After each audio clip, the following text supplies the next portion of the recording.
మీరు చూస్తున్నారు YVN news. మా న్యూస్ మీకు నచ్చితే లైక్ చేయండి, షేర్ చేయండి, సబ్స్క్రైబ్ అవ్వడం మాత్రం మర్చిపోవద్దు. ఈ రోజు బాబు జగజ్జీవన్ రామ్ గారి జయంతి సందర్భంగా మరొకసారి ప్రత్యేక నమస్కారం తెలియపరుచుకున్నాను.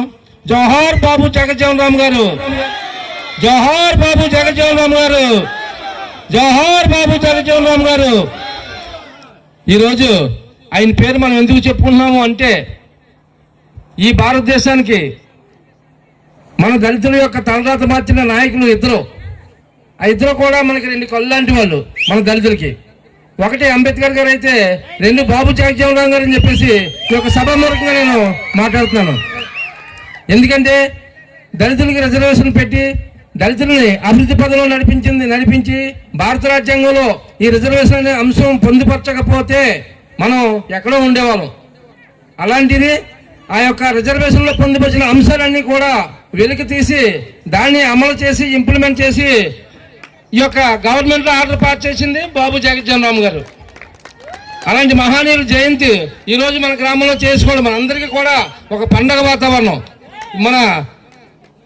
మన ఏదుటం గ్రామ వైస్ ప్రెసిడెంట్ గారు విగ్రహిస్తున్నారు. ఆయనకి మనందరం కూడా అభినందనలు తెలియపరచాలి.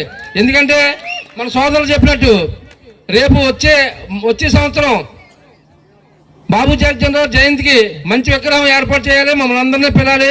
అదే విగ్రహాన్ని మన రాష్ట్ర హోమ్ మినిస్టర్ గారితో ఓపెన్ చేయాలని చెప్పేసి ఈ యొక్క పెద్దలందరికీ కూడా మేము విన్నవించుకున్నాం మా దళిత సోదరుల తరపున. మరి ముఖ్యంగా ఆయన కోసం చెప్పాలంటే ఈ రోజంతా సరిపోదు. ఈరోజు ఆయన జయంతి సందర్భంగా ఆయన స్మరించుకుంటూ మనకి ఈ యొక్క భారతదేశంలో ఉన్నటువంటి రాజకీయ నాయకులందరిలోకి కూడా అతి ముఖ్యమైనటువంటి పదవులు శాఖలు చేసి దళితుల యొక్క అభివృద్ధికి ఎంతో పాటుపడిన వ్యక్తి బాబు జగజ్జీవన్ రామ్ గారు. ఎందుకంటే ఆయన చేయని పదవి అంటూ లేదు. ప్రధానమంత్రి గాను, అలాగే ఉప ప్రధానమంత్రి అంటే చిన్న విషయం కాదండి. ప్రధానమంత్రి తర్వాత ప్రధానమంత్రి, తర్వాత వ్యవసాయ శాఖ మంత్రి, రక్షణ శాఖ మంత్రి, అనేక రకాలుగా ఎన్నో శాఖలు చేసి ఆయన ఈ యొక్క భారతదేశంలోనే జాతీయ దళిత నాయకుడిగా పేరు పొందిన మహా వ్యక్తి బాబు జగజ్జీవన్ రామ్ గారు అని చెప్పేసి తెలియపరుచుకుంటూ, ఈరోజు ఈ మన ఏదటం గ్రామంలో ఎక్కువ శాతం మహిళలు యూత్ ఉన్నారు.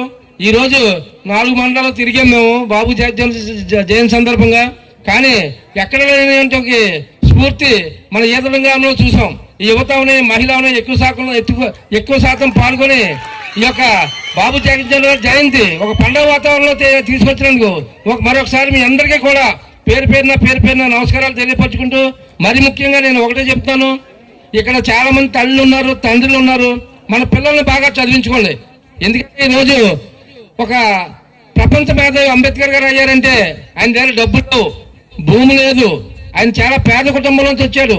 మనలాంటి పేద కుటుంబం నుంచి వచ్చి ఆయన ఎక్కువ చదువుకున్నారు కాబట్టి ఈరోజు ఆయనకి అంత మంచి పేరు వచ్చింది.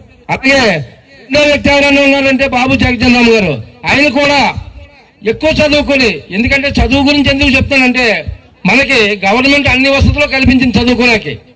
మనం తల్లిదండ్రులుగా మన బాధ్యత ఏంటంటే పుట్టిన మన పిల్లల్ని ఫస్ట్ నుంచి కూడా మంచి స్కూల్లో జాయిన్ చేసి వాళ్ళకి మంచి చదువు చెప్తే మనం వాళ్ళకి ఇచ్చే ఆస్తి అదే.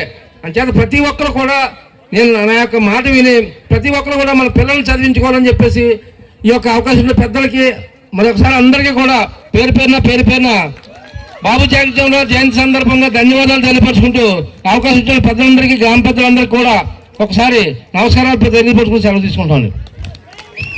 థ్యాంక్ యూ అన్నయ్య, థ్యాంక్ యూ సో మచ్. మా అందరికీ మంచి సందేశాన్ని ఇచ్చి మాకు మంచి స్ఫూర్తి ఇచ్చినందుకు ప్రత్యేకమైన అభినందనలు తెలియజేసుకుంటున్నాం.